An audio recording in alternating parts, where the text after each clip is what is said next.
what he has mandated us to do under the SIGA Act 990, it could arguably be one of his lasting legacies, because that's what I believe will help transform this country. And therefore, I ask the media in the country and the people to take a keen interest in what we are doing at SIGA, because that's what has happened in most countries around the world, using the state institutions as a transformational tool. I think today we're going to take you through how SIGA came into being and what we have done so far, and then after that, take your questions. Our theme for this morning is improving efficiency, increasing productivity among specified entities. SIGA is a merger of two entities, which is the State Enterprises Commission and Diversity Implementation Committee, DIC. I would like to give you a history of our antecedents.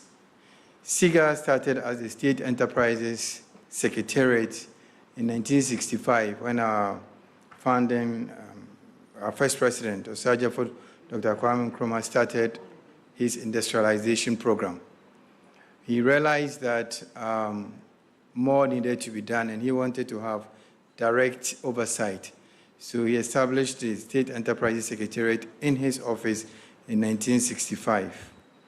In 1976, General Kutu Echampong took it one step further, because he was also very keen on his industrialization drive. And if you look at our economic history, a lot of entrepreneurs of old, Kowus Motors, Mankwazi, and others, all came into being during that time. So the State Enterprises Secretariat metamorphosed into the State Enterprises. They had a decree because they were a military government. And then in 1987, it became the State Enterprises Commission under Law 170. Now, in 1965, the State Enterprises Secretariat was really GIHOC, which is what we all know, and that was the beginning of Ghana's industrial transformation or development. Then in 1981, under the State Enterprises Decree, we had different kinds of state entities come into being, and we enacted the State Enterprises Commission Act, Act 433 in 1981. In 2019, all these were put together into one entity, and we have what we call today SIGA. SIGA, the long form of it is State Interest and Governance Authority, which means that everything in which the state has an interest sits within SIGA. It's our responsibility to work with all the entities. So we have a very, very broad mandate. Why have all the previous governments gone through these processes? It's basically to ensure that SOEs or state entities can perform. They can be efficient, and they can deliver what the good people of Ghana want. So our mandate as SIGA really is to ensure that we reverse some of these negative trends in terms of poor corporate governance. How do you reverse it? It's through transparency and accountability. If you have a transparent system, and if your people are responsible, invariably you get results. Then also to reverse the continuous underperformance of our state entities, which leads to financial losses. I mean, if we look at the state in which we are today, we within the SOE sector, the specified entity sector, also have a responsibility, because if we were achieving our results, maybe our economy wouldn't be in this situation. So it's one of the things that we are looking at also doing. And then the other important thing is the inability to pay dividends to government. Over the years, my sector minister likes to call it a 65-year-old problem. We have set up, we've used taxpayers' money to set up all these institutions. very, very few of them have ever paid a dividend to government. A dividend is really when you set up a business, you expect them to pay you back something so that you can also use it for other purposes. Unfortunately, a lot of our entities are not doing that. And it's one of the things we're seeking to reverse. Because our state entities control about 50% of our resources, yet their contribution to our GDP is very, very low. And our current finance minister has a target that they should be contributing at the minimum 30%, and that's what we're seeking to do. So the ability of these entities to pay dividends. And then one of the things that we also want to achieve at SIGA is coordination. Over the years, because we've been building in different sectors, sometimes you have 2 or 3 agencies or entities controlling one thing, and causes confusion. It also causes, it doesn't help with productivity. So one of the things we're trying to do now is the proper coordination of all these bodies. The SIGA mandate is very simple. Our mandate is defined in Section 3 of the Act, and I'll urge all of you to leave here with a copy of our Act, because that is the Bible that helps us, or the Quran that helps us to follow the path. And without the Act, we cannot do anything. The Act says that we have to oversee and administer the state's interest in state-owned enterprises, joint venture companies, and other state entities. Collectively, all 3 are referred to as specified entities in the Act. So when you see us talking about specified entities in the Act, specified entities, this is what it refers to. Why SIGA? Section 3 of Act 990 enjoins the authority to 1, promote the efficient or, where applicable, profitable operations of specified entities. 2, enforce compliance of good corporate governance and higher standards of excellence. 3, acquire, receive, hold, and administer or dispose of shares of the state in state-owned enterprises and joint venture companies. So for the specified entities, especially the heads of specified entities, we get this pushback all the time. I'm not under SIGA. I enjoin them to go and read the Act, because point number 3 is very clear. Our role is to acquire, receive, and hold, and administer or dispose of shares of the state in state-owned enterprises. So as long as the state has invested, whether it's even 1 peso, SIGA has an oversight on you. Isn't that the case, Rosemary? Thank you. So those of you who keep giving us that pushback, please read the Act. The 4th one is to also oversee and administer the interests of the state in specified entities. And lastly, supervise effective measures that promote the socioeconomic growth of the country. Our vision as SIGA, which is enshrined in our 7-year strategic plan, is very simple and very clear. Our vision is to become a hub of excellence and a strategic partner for the transformation of specified entities in the achievement of their mandate. What we are doing at SIGA is not rocket science.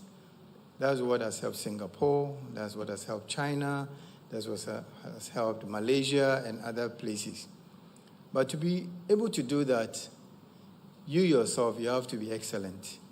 So for me, I always say I have 2 years in this job, and I would like to thank the President for the opportunity to serve him in this capacity as the Director General of SIGA. What my team and I seek to do during our time is to make SIGA the place of excellence where any young person who is watching us today, coming out of university, who is interested in working in the public sector to make a change, would say SIGA is the place I want to go and work. Because we believe that whether you work with us for a day, a year, 2 years, or whatever time, it will always be your reflection point that I worked at SIGA. And that's the institution that we are aiming to build. And we're not going to leave any stone unturned in that quest, because we believe that for this country to develop, and President Obama told us, we didn't have to get him to come all the way from the US to tell us that Africa needs strong institutions. Africa needs institutions that will work. And we want SIGA to be one of those institutions in Ghana that people will look to and say that this institution is making a difference in the public sector, especially. And that is our vision. And we are going to work hard with your support as the media and the good people of Ghana to achieve that. I have had the opportunity to work at the highest level in the US, in Europe, in Africa. And I believe that if they can do it, we can do it. Because the people who are sat in boardrooms with in the US, they are no different from the people I'm sitting in boardrooms with today. And I am very passionate about that. You can feel it in my voice. And I want SIGA to be like that. To be able to achieve that mission that I've talked about very passionately, what is our vision? What is our mission to achieve that vision? Is to contribute to a robust economy by transforming the operations of specified entities through good corporate governance, operational efficiency, and monitoring. I think when we look at our SOEs, and most families in Ghana have benefited from an SOE. I said that one day and somebody said, "Oh, I haven't." I said, "May not be you, but maybe your uncle or your grand-uncle." I think sometimes we all have to hang our head down in shame, because the vision that Osajifo Dr. Nkrumah had, the vision that President Kufuor had, the vision that our current president had, has not manifested through the operations of the SOEs. And SIGA has to change that, and SIGA seeks to change that, because through good corporate governance, operational efficiency, and monitoring, we should be able to use these entities as economic superhighways, so that when you're a private entrepreneur and you want to do something, already that path would have been created through our SOEs, and that's what we are hoping to do.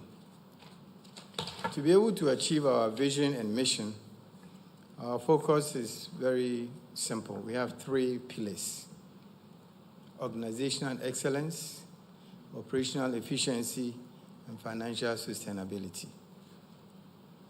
SOEs have to be managed well. SOEs have to show excellence. When you look at SOEs in other parts of the world, Austria, Germany, why are they doing so well and ours are not? It's because of organizational excellence and also operational efficiency. You cannot manage or continue to manage these SOEs as if they are your little corner shops. That's what a lot of our chief executives have done in the past. Fortunately, with the SIGA Act being passed, that is changing now. And they have to be financially sustainable. I feel very sorry when I hear everybody talking about the finance minister and pushing him as if he spent the money on his family. It's because a lot of these entities in Ghana are not run properly. So as a disbursement officer, you become the fall guy. But seriously, are we being fair? Are we really being fair? Because people are running these organizations and running them down, and they are going to him or they are going to the Ministry of Finance. Now a lot of them come to SIGA. Do this for us, do this for us, do this. How are we going to make the money back? They have no idea. That is not sustainable and it has to be changed. If you cannot prove that the money we are giving you has a return path, we will advise the president, in our wisdom, to maybe close down some of these institutions, or we dispose them off. The challenge with disposing of these entities, people always say, monton. To who? Because if we also don't take care, we'll wake up one day and our country will be owned by foreigners. And we don't want that either. So we have to be responsible. If these things are given to us, it's my responsibility at SIGA as the Director General to make sure that it works. To make sure that it works. But if I don't have that sense of responsibility and I leave SIGA anyhow, how do you expect that the money that has been pushed into SIGA will have a return path? So we are really, really looking at these three pillars. And you, the media, when you go into these organizations, shine your torch on them. Are they running an effective organization? Is there operational efficiency? And is there financial sustainability? Whatever money is given to them, whether big or small, they have to be able to account for it. SIGA has a very broad mandate. We have 175 entities presently in our portfolio. Out of these 175, 43% can be classified as other SOEs. Other SOEs, we look at entities like FDA, and I'd like to commend the FDA here. They are doing a very good job, DVLA and others. And then 30% state-owned entities. State-owned enterprises. These ones, SOEs, normally have a commercial imperative. Other SOEs can be regulators. They are not necessarily there to make a profit, but to run the industry. But SOEs have a mandate to make a profit. We look at the likes of ECG, Ghana Airports, CBG, and ADB. They have no business not turning a profit. Unfortunately, a lot of these institutions have never turned a profit, yet still they are classified as an SOE. And then we have 27%, which are joint venture companies, some of them listed on the Ghana Stock Exchange. Some of them, we own them with other foreign entities or maybe Ghanaian entities.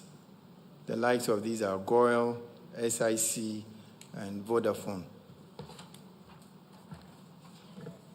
Within SIGA, we've grouped to make our work easier because there are not many of us as well.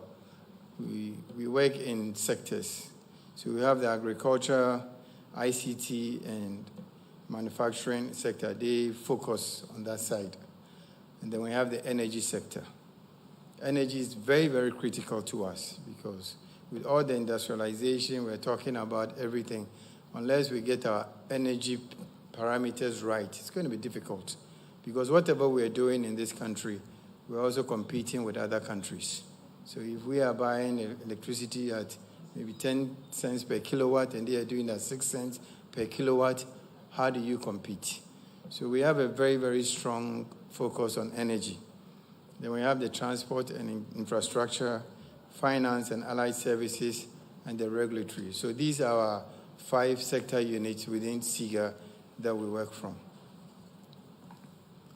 How do we manage SIGA as the 3 pillars I've talked about? Organizational efficiency, financially sustainable, and also as an efficient institution.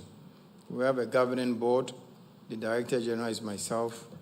We have 2 deputies. One is in charge of operations, and the other is in charge of finance and administration. And then we have various heads of entities, most of whom are here with me today and ready to take your questions. In terms of the functions, we work very, very closely with the ministries and the ministers. My hope and my vision is that in years to come, SIGA will be given full responsibility to be the execution arm of government, as happens in other countries. So the ministries and the ministers will focus on policy development. They do the policy, and then SIGA comes in to execute, because that is our skill. We know how to make things happen, and we deliver to the letter. And that is what our mandate should be. That's why for us right now, we're trying to get the brightest and the brainiest Ghanaians who are interested in public sector work to come and work at SIGA. But you should have an interest in execution, because you are not coming to SIGA to do policy. That is not us. Our job is to make sure that the entities execute their mandate as defined by their ministers or as defined by cabinet. Right now, it's a bit of mishmash because traditionally, execution has sat in the ministries and they don't want to let go. But if we get SIGA to where SIGA has to be, they will let go. In fact, they will have to let go because that is where the execution can be done. And when execution takes place within SIGA, you will begin to see the results. So that is our focus, working with the ministers to evaluate the mandate of state-owned enterprises and to make recommendations to the relevant sector minister, evaluating their strategic plans and organizational structures, ensuring adherence to the terms and conditions of the annual performance contracts. Right now, one of the biggest achievements of SIGA to date is we're working with all the specified entities, and they do come and sign their performance contracts with us. Before, that was not being done, and now it's being done religiously. Now, once they sign those performance contracts, which is based on policy direction from their ministries, we make sure that they execute within the parameters of those performance contracts. Now, once we've signed it, we have a monitoring team that goes out to make sure that you said you are going to provide 10 blue shirts. Are you really providing 10 blue shirts, or you are providing gray shirts and calling them blue, which is what is happening a lot in this country? We are going to change that. We also prepare and submit to the sector minister quarterly reports and annual assessments. So at the end of the year, we'll tell the minister that you said you were going to do 1, 2, 3, 4, 5. It's not possible, because sometimes our policies too are not possible to execute. And sometimes to execute them half-half. You don't know whether you've baked the bread, or you've baked the cake, or you've baked abolo, afrafra. We need to change it. And that is what we are hoping to do with our performance monitoring and evaluation system. Then most importantly, I talked about dividends. How can government continue to pay salaries, invest in infrastructure, invest in all these companies, and never get anything back? That has to change. So our primary focus also is to ensure that the SOEs pay dividends to government, and they pay these dividends on time, because these are the dividends that is needed by government and the Ministry of Finance to be able to do some of the things that they have to do. I'm sure if most of our SOEs were paying the right dividends, probably we may not be in this state. They are not paying the dividends, so you have to hold them responsible. The SOEs, we'll give you the list of their names and hold them responsible. Ask them why they are not paying the dividends. Then one important thing also is sanctions. I believe that all these countries that we all are all so proud of, oh, look at UK, oh, look at this place, oh, look at that. Why need you money be you would? It's simple. Why need you money be you would? You know, you man so let's watch now. Why in a year you be you would? So there has to be consistency of performance. So one of our roles is to advise government on the appointment and removal of chief executives or members of the boards or other governing boards of specified entities. If you're a board member, your first thing is, what can I get from the organizations? A lot of our board members go to these places, and all they want are transactions. They want the CEO to buy them a car. They want a deal on the table. If you're a board member and your CEO continues to give you deals, how can you tell the CEO that they are way and so you are compromised? So it's our job. And the last two we take very seriously, the dividend policy.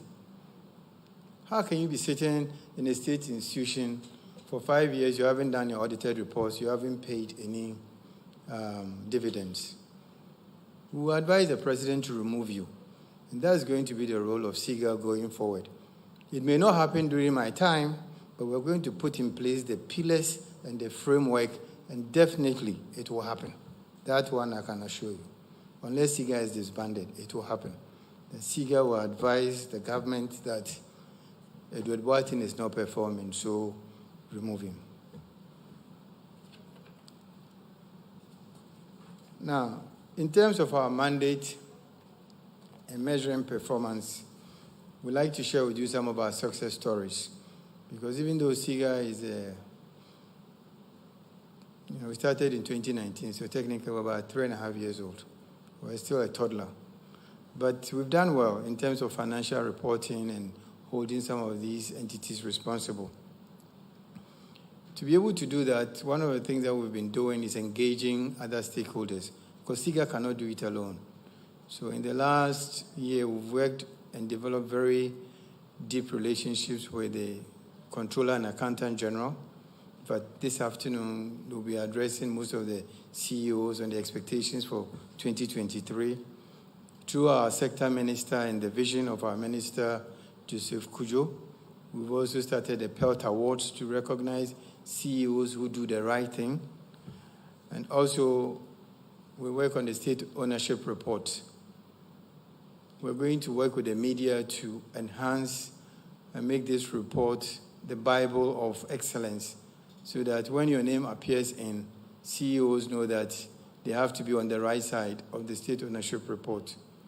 We thank you very much for the publicity you gave to the last state ownership report. But read it before you make these sweeping statements. My challenge with most of you is you take it, you don't read it, and then you start talking. The next one that's coming, please read it. And if you have questions, come and ask us so that we are all on the right page. We want to work with the media. I think we have some graphs. I'll skip some of my pages in terms of our achievement. I don't want to stand here and be like, but yeah, Juma. Now, in terms of profitability, some of the SOEs are doing well. Ghana Boss is one of them, and I'd like to commend the CEO. CBG is another one. I'd like to commend the CEO. FDA is another one. I'd like to commend the CEO. These are the institutions that are moving towards excellence. If you look at their records 5 years back and you look at their records today, you realize that there's a marked difference. And I would urge the media also to pick on some of these institutions and shine the torch so that people will realize that they are doing well. The truth is that success also attracts success. If other CEOs realize that one is being touted all the time, they would also want to follow. So this issue of always putting all the specified entities into one big basket that it's like everybody is useless is also very, very unfair, because there are some of our CEOs who are doing very, very well. And in that regard, I would urge you that you also develop your expertise in those areas. You cannot be reporting on energy today, and then tomorrow you are doing agriculture, the following day you are doing automobile. It's difficult. So if you are a reporter here today, you want to focus on energy, so that you see the CEOs in those sectors who are doing well and the ones who are not doing well. Because sometimes I also feel it's very, very unfair that everybody is branded the same, because the truth is that we are not the same. Some are tall and some are short. Some are fair and some are dark. So if you enter the room and you brand all of us as the same, are you being fair? And I think that's something that you also have to look at. In terms of loss reduction and turnaround, I've already spoken about that. I gave examples. BOST is a good example. CBG is a good example. In terms of FDA, if you look at a lot of the things they have done, they've done well. There may be problems, and there will always be problems, but let's look at and let's also encourage people. The CEO who is there today has a mandate. Maybe 5 years, 10 years, they'll be gone. But the truth is that you should inspire the next person who is coming, so that they also build upon what the previous one did. If you lump all of them, it becomes a problem. Now, in terms of SIGA itself, what are we doing, and what are we doing to achieve all these excellent things that I've been talking about? Because before we can do these things, the truth is we also have to get our own house in order. So within SIGA itself, we are driving internal efficiency and productivity We have the smart workplace. We have the document management system, because we deal with a lot of documents from all the specified entities.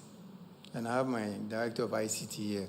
I'm not a very technology-savvy person, so I don't pretend he's the one doing the job. Stand up and let them see you, George.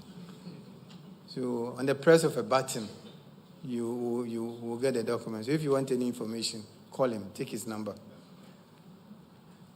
And then also enterprise resource planning, and then data. Data management is key, and data is also money. And that's what we want to do at SIGA, to leverage data. I think the Vice President has talked a lot about it. How do we do this?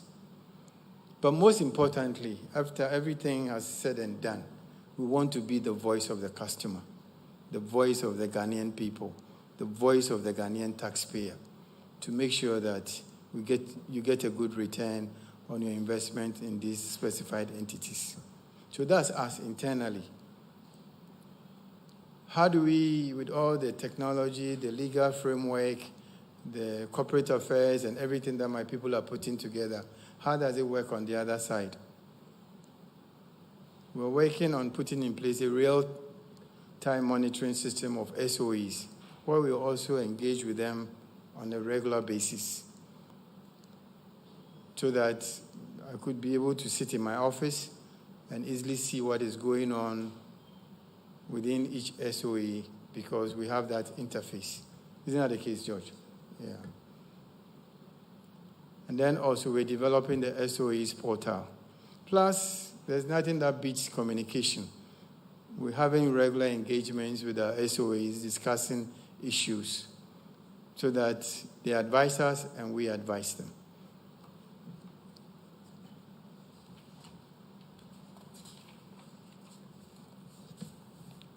In terms of our interaction with the executive, I'd like to use this platform to thank His Excellency, the President. He gives us a lot of time. He gives us a lot of time. Every time we've called him, he's made himself available. And it's because of the interest he has in making sure that the SOE sector is transformed. The reason why the SOE sector has to be transformed is very simple. Let's take our industry, media. If you go to, I started off in media in the US. I didn't know what a mast was. But I worked in one of the biggest media companies, because that was somebody's job. That was the state's job. So you want to do a radio station, you go there, you tell them how far you want to transmit, you get your license, you give it to them. They do everything for you. Your job is to buy the microphones you have, your camera. And that's what we knew. When I came to Ghana and I wanted to do the same thing, you have to construct your road. You have to buy a generator. You have to sometimes hide the security for the area because somebody else will come for your land. How can you compete? So whenever I hear people saying that, oh, Ghanaians are bad business people, I tell them, you've never been an entrepreneur before, so you don't know. It's because you have to do everything from ground zero. Plus, the cost of money is very expensive. So that's why the president is very, very keen to make sure that SOEs work, so that they've developed the economic superhighway, so that if you're a young person, you want to go into that kind of industry, you don't have to start from ground zero. So we'd like to thank him for the time he gives us, and I'm hoping that the chief executives also appreciate the amount of time that he's given us. So far this year, he's met us 3 times. And I don't think it's, anywhere in the world, it's a privilege, which we don't take for granted. And you can see from the pictures. He's going to meet us again before the year ends, I hope, for our stakeholder forum. That's why I say that arguably, if SIGA works, that's going to be one of his lasting legacies. We'd also like to thank the Minister of Finance. He's also met with us a few times, because his vision is to get these SOEs to work, to pay dividends. If SOEs are contributing 30% of GDP, that's about $30 billion, if you look at our present GDP. But they are doing less than 5%. So I'm entreating you, the media, to take them to task. Why are they not contributing to GDP? And how can we also help them to contribute to GDP? Because that's the target the minister has set, 30%. We're also meeting with board chairpersons, and I would like to take this opportunity to thank some of our board chairpersons who are very diligent, very, very serious. They want to see change. A lot of them, as they tell me, Edward, we don't have much time, but we want to see change. We want to see the process. People like Abra Apia of CBG, Pakwesi Yankee of Ghana Water. There are many, many more of them.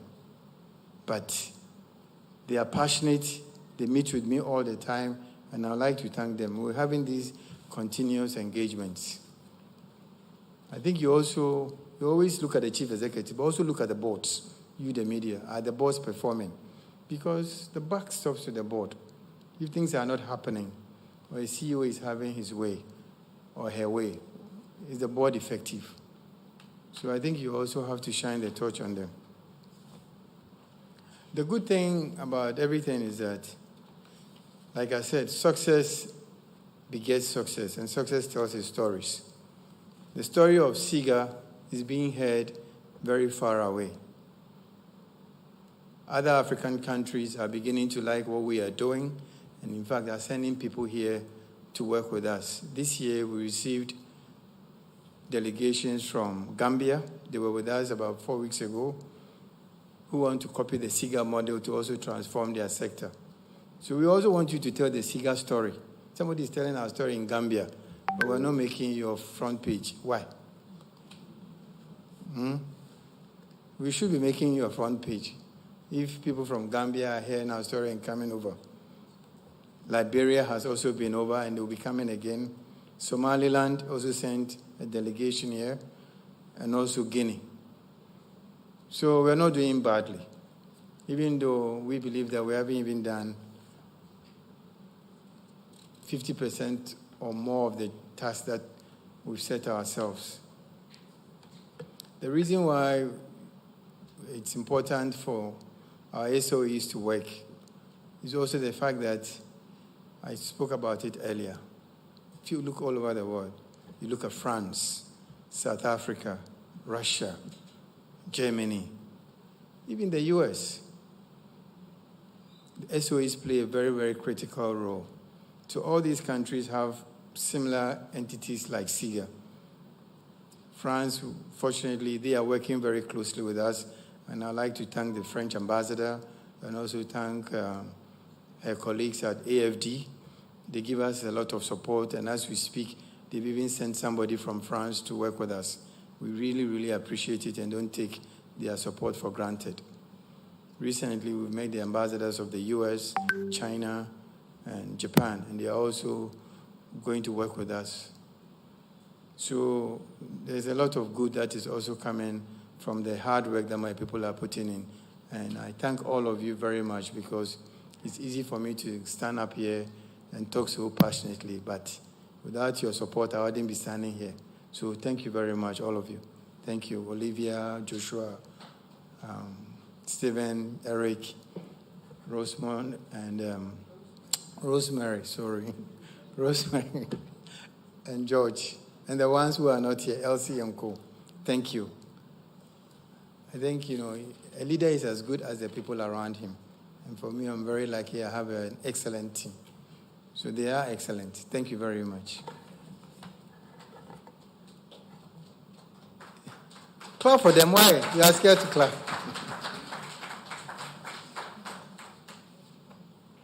So we've talked about performance. I've talked a little bit about governance in terms of holding the boards accountable. We will continue to strengthen their capacity, offer training programs. For those of you in the media also, we are willing to offer you training in specific sectors like energy, manufacturing, automobile, so that you can also tell the story. And we are happy to work with you on that next year. And then next year, we're also going to work on the state ownership policy. One of the things that we're going to do next year, and I'm using this medium to appeal to our CEOs to work with us and the boards, is that some of our entities were registered in 1965, 1957, even before some of us were born. And the law has changed. The law that set them up has changed 3 or 4 times. Yet, the regulations that cover them are the same. So we're going to put a team together to make sure that every specified entity in Ghana is re-registered. They have an asset portfolio. People sit on land they don't own. We need to change all that. We're going to start with ourselves. You cannot be an entity and you only realize that you don't own the building when we ask you to go and bring your collateral. And for the first time, they realize that the building is not even in their name. It's in a defunct entity. So we are going to straighten all those caves and make sure that things work. So the governance is going to be strengthened and improved. And in the course of doing that, maybe there will also be casualties, because the ones that don't comply will advise the president accordingly. Then compliance is important. As I said, we're going to deploy the real-time monitoring system. This afternoon at 3 o'clock, we're meeting the entities. I don't understand how people can run $1 million or million CD organizations and they cannot do management accounts. After all, when you give your child, or when we were children and we're giving pocket money, before your father or your mother gives you more money, don't you account? You do account. So how can you be running an organization and we ask you for management accounts and you don't have it? So we're going to insist on compliance, and we're going to insist on it in a timely manner. If it's 3rd of the month, it's 3rd of the month. Some people submit their first quarterly report in June. How is that possible? That is going to change. And if you don't do it, you'll be sanctioned. We're also going to work on our state ownership report. And then we're going to publish a list of specified entities. Right now, I have 175. But there are more government entities. Some of them, they keep saying that they are not under us. We need your help to make them aware that they are under us. It's not because we want to have them, but we want things to be straight. We want the lines to be straight. So we're going to publish that list. And once the list is published, please help us to propagate it. We need your support on that.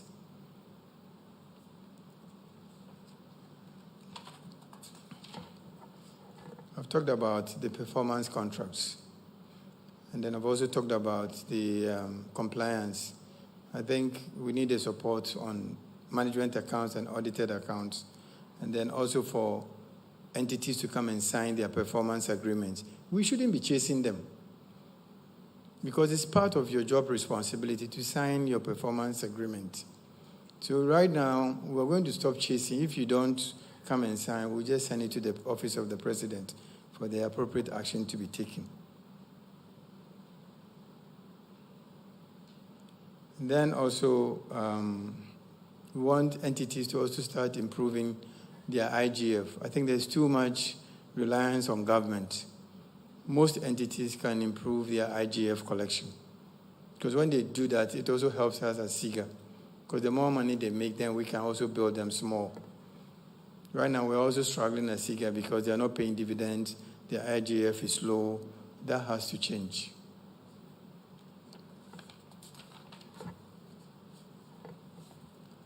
Going forward, we at SIGA, we're going to intensify our collaboration with all our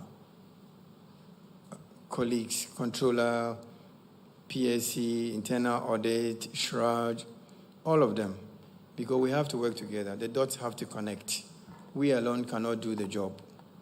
And they all have different mandates. And if we can connect the dots, then the wheel can move smoothly. A bicycle has 36 spokes. Some of them are long, some of them are short, some of them are medium. Take out anyone. If you go, you can test it if you have a bicycle.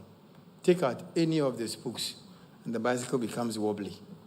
You can't have a smooth ride. That's Ghana. Spokes are not even. So we want to make sure that all the spokes are fairly fitted. And that's why we're working closely with all these entities.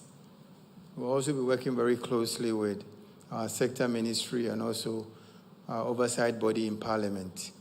We've met them a few times this year, and I would like to take the opportunity to thank them, Chairman, Honorable Baswa, and Ranking Member, Kwabena Donko. I've learned a lot from him. We would like to thank them and thank all members of the board for the interest they've shown in the SEs, and we urge them to continue to do that and to hold all of us to higher levels of excellence. I'd like to show you a picture of SIGA. We're one big happy family, and thank you very much for your time. Thank you.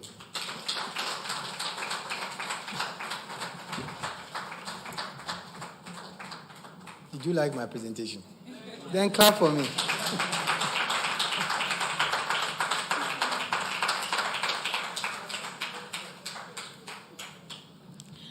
Thank you so much for the insightful presentation, DG.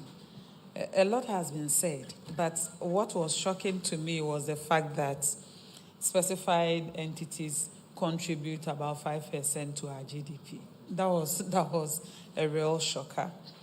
And I believe with all the programs and policies that you have at SIGA, you will be able to help us move that from 5% to the 50% contribution that our resources are sent to them. So thank you so much for the presentation. And it's also important to acknowledge some media houses who have joined us this morning. We are live on GTV, ETV, Happy FM, Oman FM, and on Facebook at Ministry of Information. Please, it's now time for Q&A. If you have any question, this is the best time to ask. We can take 2 sets of questions. If you raise your hand, they will bring the microphone to you. You mention your name and media house and proceed to ask your question.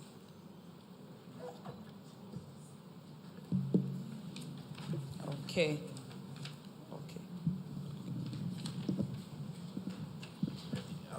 Yeah, my name is John Awuni, and I represent Kesben. I would like to thank the DG for the consummate passion he spoke about his sector. But I just want to ask this. I think somewhere 7 months ago, the PELT was launched to assess these state enterprises. That is Public Enterprise League Table.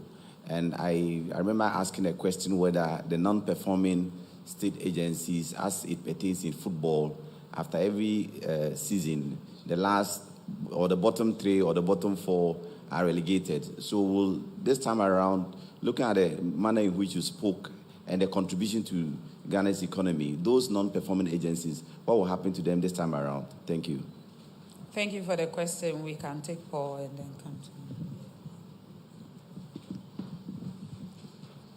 Thank you very much, Deputy Minister. My name is Paul Nyoja Dalafo, and I report for the Daily Statesman. DG, thank you very much for your presentation. And I have 2 key questions, and I want to find out from you, as of the 175 state-owned entities as stated, how many of them are able to turn in their dividends since your assumption of office or before you assumed office? And how much has been accrued as interest? Because we cannot go to an agency to propagate your story if we are not able to know how much the agency owes us. If you don't know how much I owe you, then I can ask you how much, when are you paying me? It will be very unfair to that agency. Thank you very much. Thank you for the question. All right. Thank you very much. My name is Obed. I report for Star FM. DG, you spoke about governance, and I want to talk about good governance also. Some of these state-owned enterprise or agencies render some services to the public, which are critical. But we are all aware that sometimes we experience some issues of I don't want to say corruption, but money's exchanging hands before some services are rendered.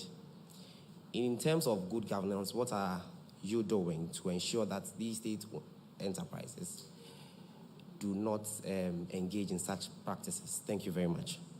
Thank you for the question, Obed. We can take 2 more for this round. Yeah, good morning, Mr. Edward Botin. You are doing well. The intent is there. I have 2 questions to ask you, or 2 problems to address. I believe that some of our CEOs and technocrats at the state-owned enterprises are overly paid. I believe there is over remuneration. Why am I saying that? In the years gone by, when Ghana had a problem with the brain drain, a lot more Ghanaians went out and therefore didn't have the hands to handle these SOEs. And therefore, there was a deliberate policy by the then government to entice or to bring home these people to help build the SOEs. And therefore, a special pay packet was designed for them. But today's age in Ghana, we have a lot of graduates, some with 3 masters, 2 masters, PhD, plenty of them abound. Why must we still pay these people the same salary regime? For instance, people take free petrol, free accommodation, house help, garden boy, and all those things. And meanwhile, they're making losses. I think the state must look at it critically at this time of our economic woes, because we need to change the status quo. That's my belief, and that's the belief of other people in Ghana as well. My second question, Mr. Duel Burton. Some people believe that there is over-politicization of appointments of some CEOs and technocrats. And therefore, when they go there, they don't have the free hands to operate, because why? They owe allegiance to the appointing authorities. Don't you know the time has come for a separate body to appoint these people, like Public Services Commission, so that they may have the ability and the capability to perform without looking at the backs and without looking at the baton on them. Thank you very much. Thank you for the questions. We can take 1 more question for this round, if any hand is up. If not, okay.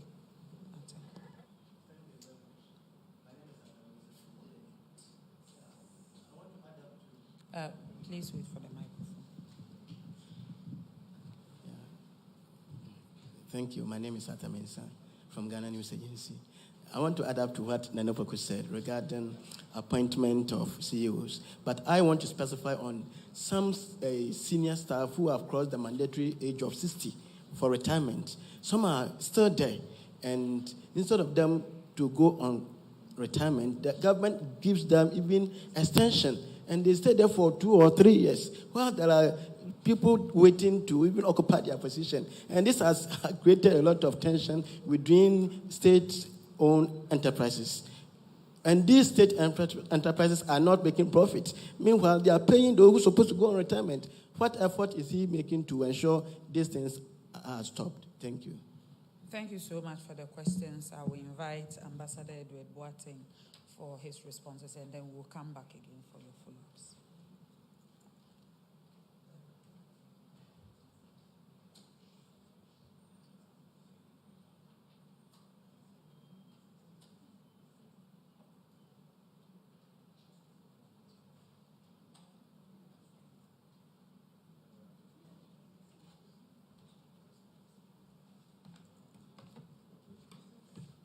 Thank you very much, Honorable Minister. So we start with Kesben, which is the PELT Awards, and what are we going to do with non-performing assets, specified entities. As we speak, we are putting together a memo for the consideration of the President and Cabinet on some of the SOEs. You know, when we set off as a country, we didn't have much capacity, so government had to do everything. Today, the private sector is strong enough to take up some of these challenges in some of our sectors.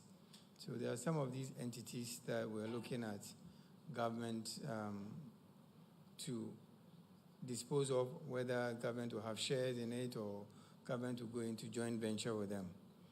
Now, the entities that we believe have outlived their usefulness will have no, once it's assessed and realized that yes, this entity should be shut down, SIGA will do that.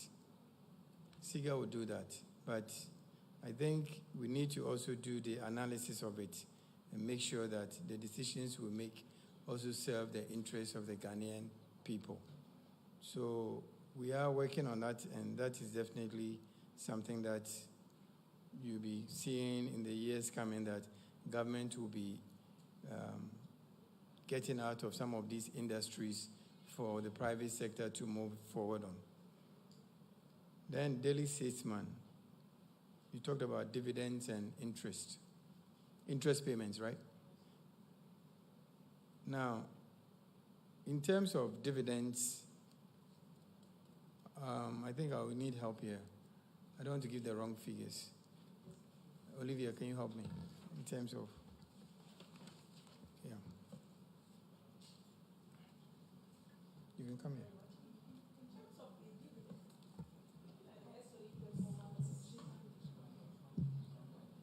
You can come here.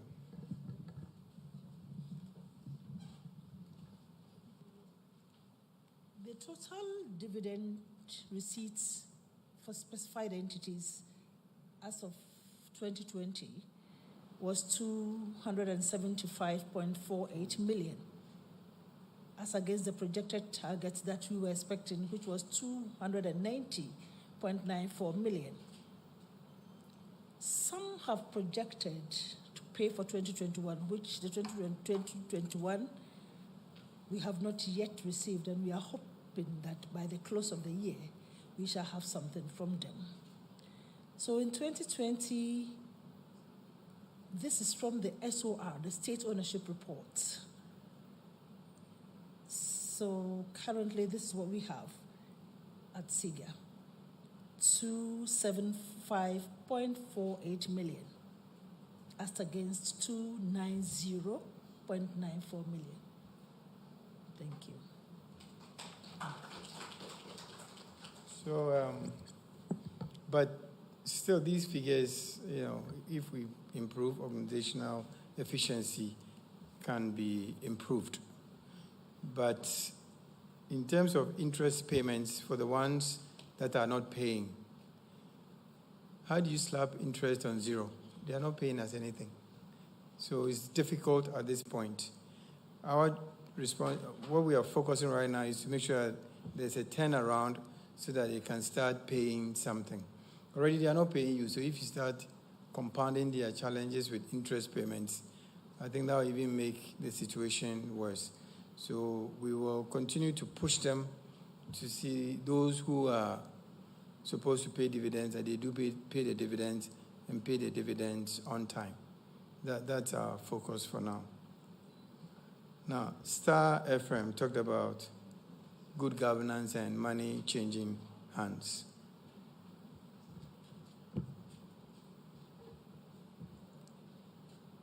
That problem is our problem. It's not the CEO's problem. It's not the president's problem. Because if you come to SIGA and you give my receptionist money, how would I know? So it's become an endemic problem in our country, such that anybody, when they are doing something for you, expects to be paid. The truth is that itself is not a bad thing. If you go to New York and you go to a restaurant, the waiter expects a tip. And your service they will give you depends on your tips. So if they know that Edward is a good tipper, when you go there, you get very good service. But they are paid. But the tip adds to their wages. When I went to China, when you tip, they give it back to you. Because it's not part of their culture. When you give a waiter a tip, they'll give it back to you. Sometimes you literally have to push them that, oh, there's nothing wrong with it. Say, no. It's my job to serve you. So we've all been part of a system that has created that culture of give me something before I help you. So if we want to change it, it's a collective. It's a collective. One person cannot do it. The Minister of Finance said recently there should be no hampers. Do you know the number of calls I've received from the people who have planned to sell hampers? They are lobbyists. I mean, it's... So you may see hampers going around, but it's because it's a collective. So we may all say these things, but the thing is, unless we as a nation and as a people decide that this is the direction we want to go, it will be difficult to solve some of these problems, especially in a culture like Ghana where gift giving is expected. When you travel and you come back, people expect you to give them a gift. Why? Did they give you money when you were going? That is part of our culture. And all leads to the undercurrent and the bribery. So it's something that, at least for us, as part of our corporate governance, we're putting things in place that what level of gift can you take? And what level of gift can you not take? We need to put all these things on paper so that people are very, very clear. I remember when I started working in the US in a media company, one of our bosses traveled to Saudi Arabia and was given a gift, a watch. It was quite an expensive watch. But we had a policy written down. When you were high that day, you signed that you couldn't take a gift above so much. At his level, it was $50. And this watch was probably worth $2,000. And when he came, he told everybody that, oh, these guys gave me a gift.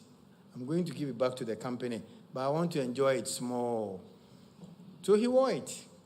The following day, we were told that he's been sacked for wearing the watch small. But he had told all of us that he was going to give it to the gift section, but he wanted to enjoy it. Straight, he was sacked. So we also have to put these things on paper and basically enforce the sanctions. You know, recently the new director, CEO of ECG, implemented some very, very good reforms. We saw what happened at ECG. The lights went off in some areas because people were not happy. It wasn't the people at the top who were doing it, it was the people down there. So the governance and things is also reflective of a culture and a system. And we all have to train our kids a certain way and make sure that with time it reflects. Today, the culture of Ghana is different from the culture when I was growing up. Children can talk back to adults. But when I was growing up, you dare not. That was the culture then. So we need to look at it. But I'm also appealing to CEOs to enforce these rules and to make sure that these things are written out on paper so that when people are hired, they sign. And we should also not be shy of also sacking people. And when the people are sacked, don't go and beg for them. When you sack, the most difficult thing in this country is to sack somebody. Because the number of people who come and beg you, and I can say it from somebody who, I hired people. Before I became public sector, I had my business. You sack somebody, the auntie will come, your mother will call you. How do you sack? But in other jurisdictions, when you are sacked, who do you go and talk to? You are sacked. And that is one of the problems of governance in this country. It comes from the top, from the president down. People say, you reshuffle. The same people who are shouting, reshuffle, how did you know it's a Juma? Do you know my terms of reference? And that is the problem we have. The reason why the international organizations in this country work is because there's no culture of going to beg. If you are working for Olam and you are sacked, you are sacked. Who are you going to beg? Because nobody knows the CEO. So that is the problem we have about governance. It's a difficult one, but nanapuku. So it is. Then there's the issue of overly paid CEOs.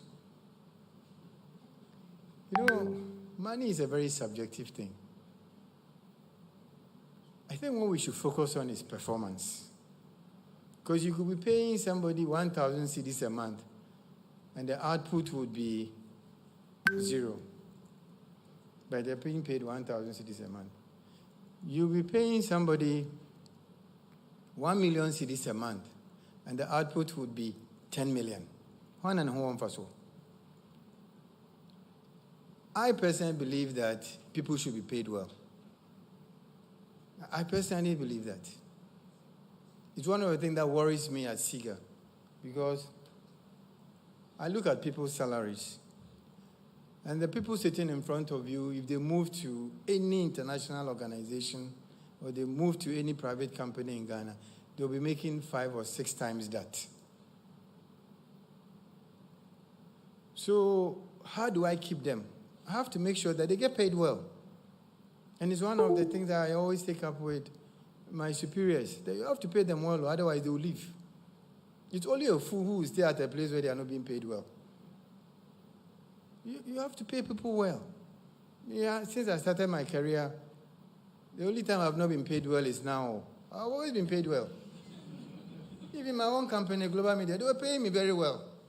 You have to pay me well. Why would I stay there?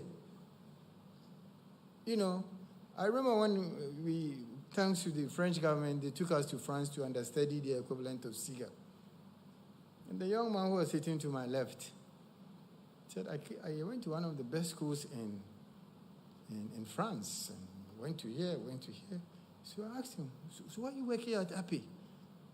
Oh, I get paid very well. I get paid to do my job. My friends in banking and everything, I make more money than them. So their system there is working, because you need the brightest and the best. You need the brightest and the best. So I think we should move the focus from this person is being paid so much to what is the person delivering. If that CEO is being paid houseboy, car, this, that, and they are not being paid well, I agree with you, Nanapoku. But let's make sure that the person has been given a terms of reference. That is the important thing. Haven't you heard of CEOs in America, somebody taking home $100 million? Haven't you heard that one? One person. Huh? Pardon? No, but the economy is the same. You cannot. Even if China, when they wanted to change, they brought their brightest. They paid them well. You meet the Chinese bright people, they are paid well in the communist country because they know that they have options. And one of the things that we have to also understand in this country, bright people have options. The first-class student coming out of Legon or KNUST has options. If you want him as SIGA, pay him well. Otherwise, he'll be working in France, or he'll be working in China. He'll be working in Singapore. There are options. And let's not kid ourselves that we are the only option. SIGA is not the only option. Any of my superiors, if they want to leave Ghana today, they'll get a job. So how do you keep the person? You have to. So if we cannot pay them that big sum of money, you have to give conditions that will make them happy to stay there. Because it's not everybody who is driven by a big salary. It's not everybody. I've worked around the world and I know. Some people are just driven by the right environment. They go to work and they are happy. They'll stay there. So we have to think through these things. We cannot change by thinking that we can make people poor and paying them anyhow. No way. They won't stay. They'll stay crowd no way, Jimmy. Who about? Oh, back here, Juma baby, Nessie, and Janica, no what you are. No, about Daddy Mammy Scanco, yeah, oh, baby. Huh? If he's delivering. But if he's delivering, they have to be paid. If they are not delivering, my problem is that CEOs who are being paid well, who are not delivering, then we should let them go. It's you, the job, your media. You should find out their terms of reference. And, I know the salaries of most CEOs in this country. In city terms, we may think it's a lot. But seriously, compare them to their colleagues in Rwanda, in Nigeria, even Togo. You realize that we're not paying our CEOs well. I told you the CEOs who came to copy from us. They came to learn from us. And I was asking one of them, hey, how much? We were talking about, I was surprised. I said, wow, your country can pay you that much money. They said, they need me now. If they don't, I'll go. And this is a country that's coming from war. So let's face the facts that we have to find people. President Kufuor said it. We should stop pretending that we're paying people to, he said something like that. Huh? Yeah. For me, I've told my people, I have to find them the money. If Ghana government cannot give me, we have to generate internally generated funds so that I find them the money. So that then I have to give them hard terms of reference so that they deliver. And whatever level you are in the organization, you have to deliver. If you go abroad, people work hard because they know they will get paid. They are not working hard because they are nice people or they are patriotic to their country. They are not. They are working hard because they know they will get paid. And it's simple. So we also have to have that attitude in this country. Then the politicization of appointments. Our institutions have to work. And we all have to be sincere. There's too much insincerity in this country. Why do I say that? I was nominated by His Excellency the President. I went through an interview at PSC. So at the end of the day, who gave me the job? Nana Pogu. Pardon? Who? Thank you. Was the president on the interview panel? Huh? The president, when he nominated me, did not tell me, Edward Boating, go and sit as SIGA. I was taken to PSC. Even when I started working, until the PSC letter came that you have been confirmed as Director General, my title was acting. Because PSC could have come back to say that you don't fit the bill. The president would not say no. So we have to be sincere. There's too much insincerity in this country where people are the president. The truth of the matter is you are nominated, you go through an interview process. So if you think the person cannot do the job, you, the person who is there, should be bold to tell the president that this person you brought here, he doesn't fit the bill.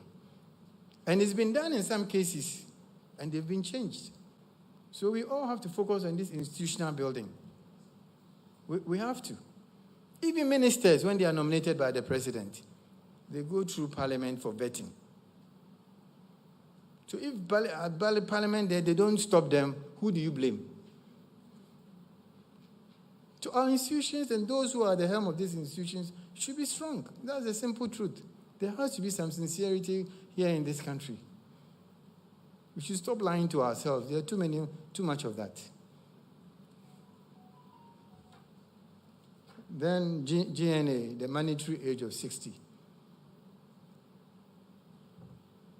The law says that when you hit the age of 60, you can begin 2 terms.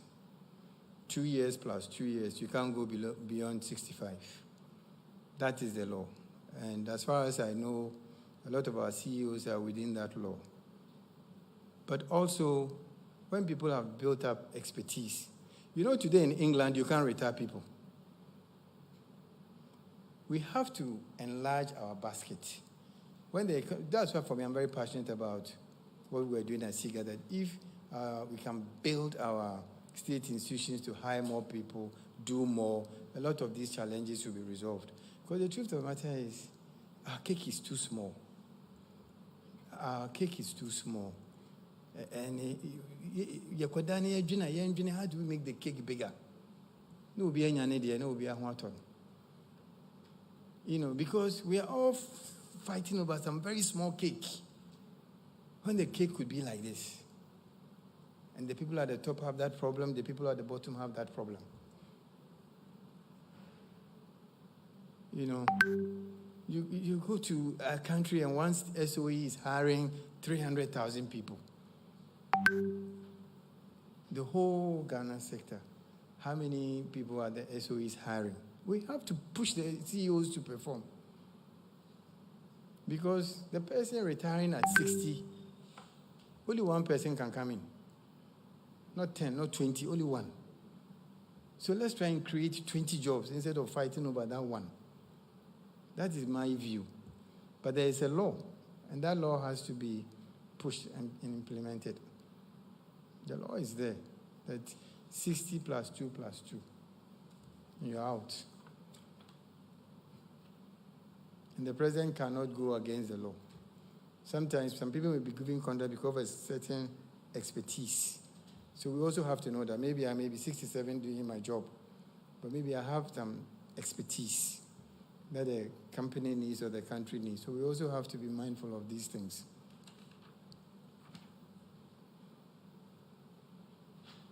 When I recognize my people, I forgot my 2 pillars. They also make me Edward Boating and Siga. Unfortunately, they are not here, but I need to mention their names so that their family members can know that we also value them. Madame Hollister and Alex Toto. They are the ones behind me. They make me shine all the time, and I would like to thank them very much. When I mentioned the CEOs who were performing, there's one gentleman I also forgot. He passed away. He was the immediate past CEO of PBC, Mr. Richard Adiya. May God save his soul. He was one person who was also very, very passionate. You know, there are people in this country who want to do good, and Richard was one of them. He came to my office, and 48 hours later, he died. And I'll never forget the conversation. I said, "Hey, Richard, he said to me, "Edward, I came from a very poor family. But Cocoa Marketing Board gave me a scholarship to Opokuwari. From Opokuwari, I went to Harvard, and today I'm here. I will never let PBC collapse. And for that, you media people should never let PBC collapse." 48 hours later, Richard was dead from stress. I mean, who was stressed that? One the first person. Maybe I'm a can and you see about time. So what? He was so stressed because he felt that it should work. And that's the passion that we need in this country, that you will let the thing work. You know, and we need the media people to make sure that the likes of Richard and Co are always honored. It's a company with problems, but he wanted to solve it. He didn't run away from it. And that is what we need in this country. Any more questions? Or I've answered all the questions. Minister says it's over.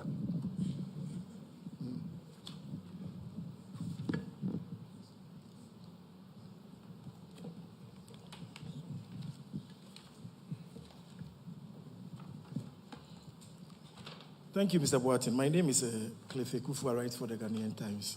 Ghanaian Times. Yeah, I think it is important to know that you stated that poor corporate governance is one of the challenges and then outlined measures to deal with it.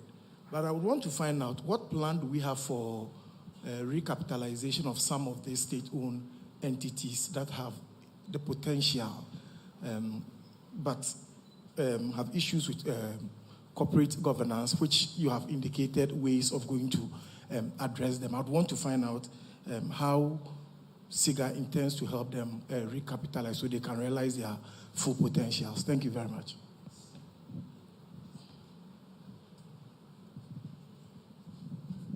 Napo, who's our question? Yes, sir. Mr. Watin, I want to find out what you are doing, as it were, to douse industrial action. You all know that some state-owned enterprises go on industrial action and it affects the company's output or whatever. This kind of route between them and government, sometimes through pay increases and things like that. What are you doing, as it were, to bring in that considerably? Thank you.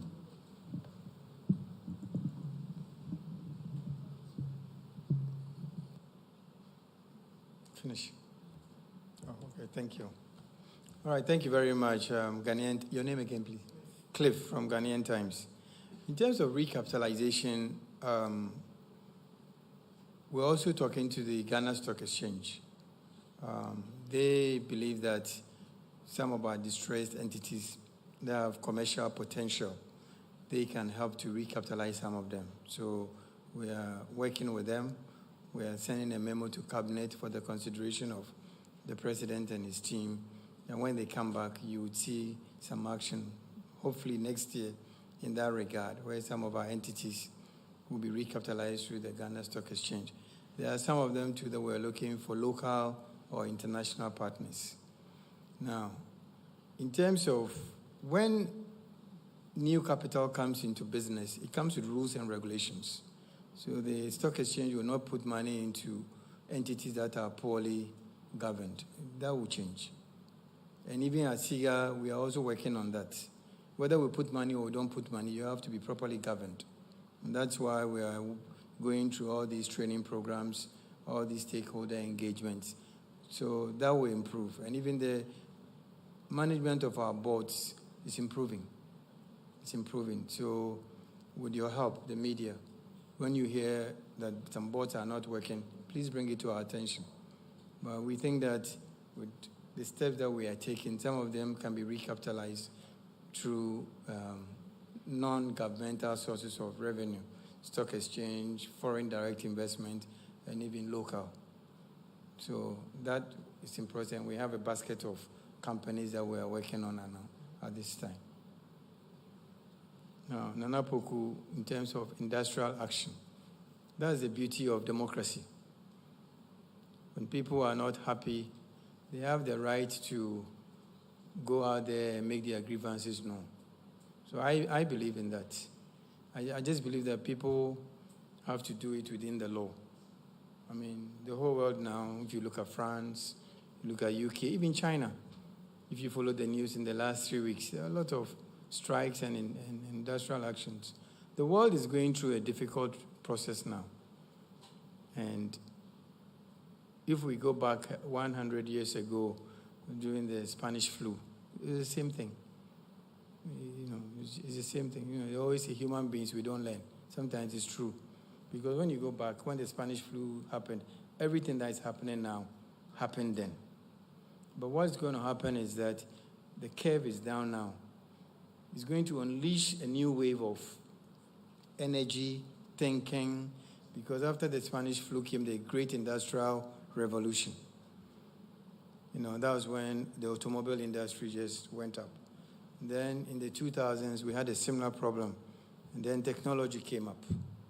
So I don't know what's going to come up after what we're going through now. But there is a new wave of thinking, a new way of doing things. Today, you can sit in Ghana and work in San Francisco. Do you know that? Thank you. A few years ago, we didn't think it was possible. But I know young people who are sitting in Ghana now, earning dollars, and their jobs is in. I asked them, what are you doing here? He said, uncle, I'm working from home.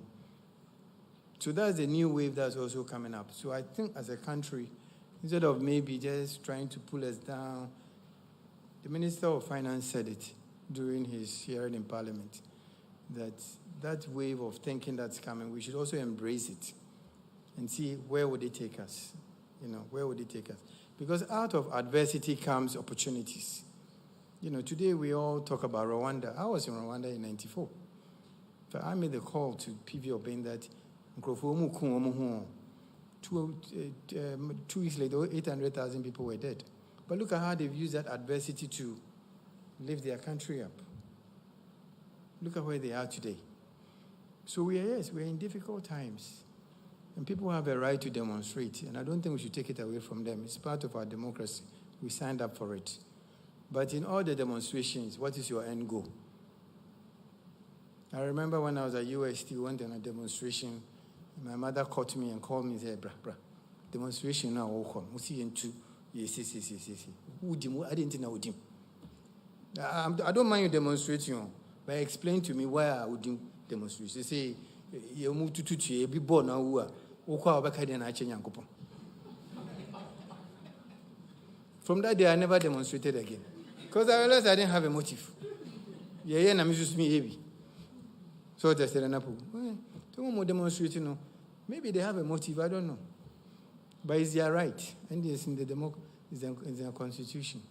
But at the end of the day, what is the key? What do they want to achieve? So that's what we should do. But I think that, your job as media people is to unleash that new wave of thinking.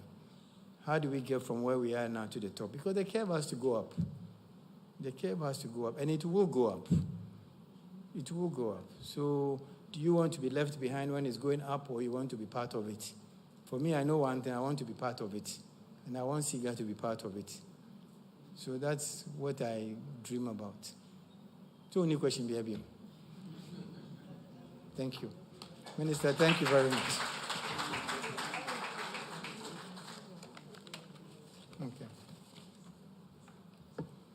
Okay, so first I would like to thank the media people for your time. We really appreciate it, and we look forward to working with you at SIGA.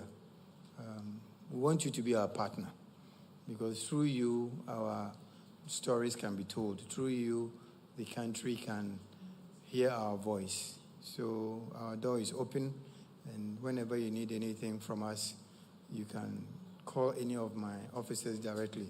Your key point of contact is Stephen, who is here. So please take his number so that you can always find out what you want. I think in terms of, I'd also like to appeal to my colleagues, CEOs, who are running these specified entities. There is a lot of expectation, and we should do our best. We can't do all, but let's do our best so that in years to come, whatever time God gives us, you can beat your chest and say that I was part of the transformation of this entity when it was given to us, not that you were able to use it to do your transactions. I think we should move away from a transaction mentality to a developmental mentality. That's what is killing us. Anybody gets a job in this country, we focus too much on the transactions, because that is where maybe we benefit. And I think if we move to the development side, it will also help us. And that is where we can leave our legacies. And I believe that it's time for specified entities to be counted in the transformation of this country. Anytime our names are mentioned, it's like it's a basket case. We should change that. And I believe that we can start that process with our generation of leadership. There's 30 million Ghanaians. For us to be given that opportunity, I don't think we should take it for granted, and we should do our best. It's only our best that we can do, and leave the rest to posterity. I would like to thank the Honorable Deputy Minister of Information for the hard work she's put in. She's come to my office so many times for us to have this series and the partnership between SIGA and the Ministry of Information, so that we can tell our stories, so that we can also make people aware of what we are doing. And I urge my colleagues to take it seriously. Please, we're going to send out the timetable, and there should be no excuses that I'm not ready. If you say you are not ready, we'll let the president know. But once we give you a date, we won't change it. So please work with us and work with the ministry. Thank to the good people of Ghana. We thank you for the opportunity for serving you, and I can speak for SIGA. We will do our best and we will not disappoint you. Thank you very much.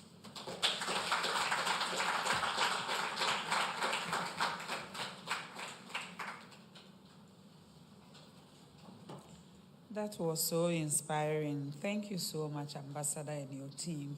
On behalf of the Minister for Information, myself, management and staff of our ministry, I would like to pledge our continuous support for this cause. I was so inspired by your speech, especially when you spoke about the curve.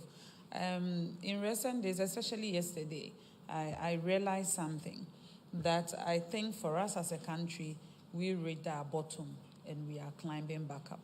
Because especially for yesterday, the cedi has really appreciated against the dollar.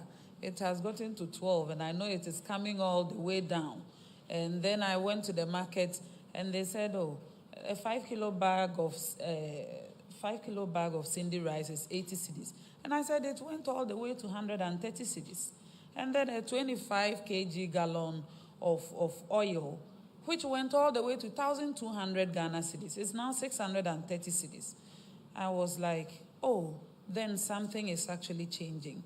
And with all of us putting in our best efforts and the goodwill and everything, and with those who know how to bring us out of the woods And with all the things that, Ambassador, you have eloquently expressed here that you are doing, that I believe has already taken off, I believe we will come out very stronger. So thank you so much for your time.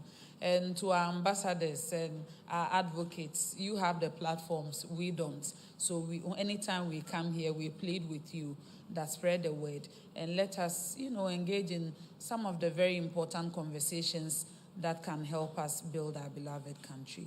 Thank you and enjoy the rest of your afternoon.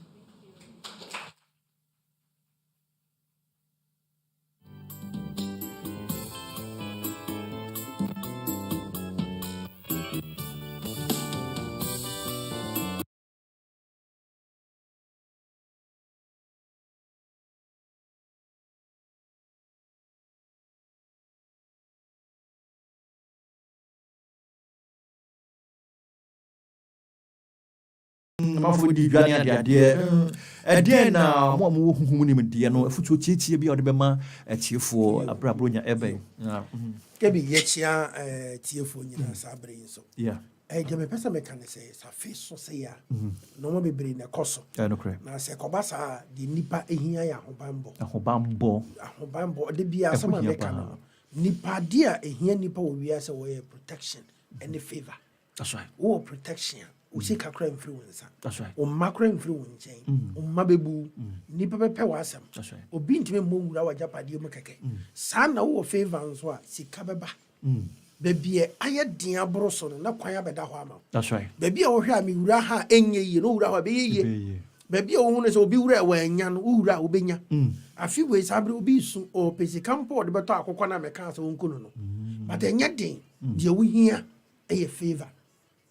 Na wahwe wano kasa yie ano kasa kwan bia obefa so woni nipa be kasa na wahwe yie enye nipa bia na ye kasa tie won keke obi ho be ye bibia che no de be chew na so oduru fie on fa nche wo fie eni so ho de o de achew eni so ba so de achew but oduru fie on fa nche nti we mu na ya de bia me kasa ehia protection nipa wo ho apa ho bambo eno e sample me si Yesu Kristo kura ba wonya yira duro eno nti na brank ye pia na to amana kasi no mu ye no afa nipa no mu apie o ma hunu hwe no ko so ati ase we mu na hiama nipa se wo kra no wo pa ho bambo mana e bra na obodefo pia okosha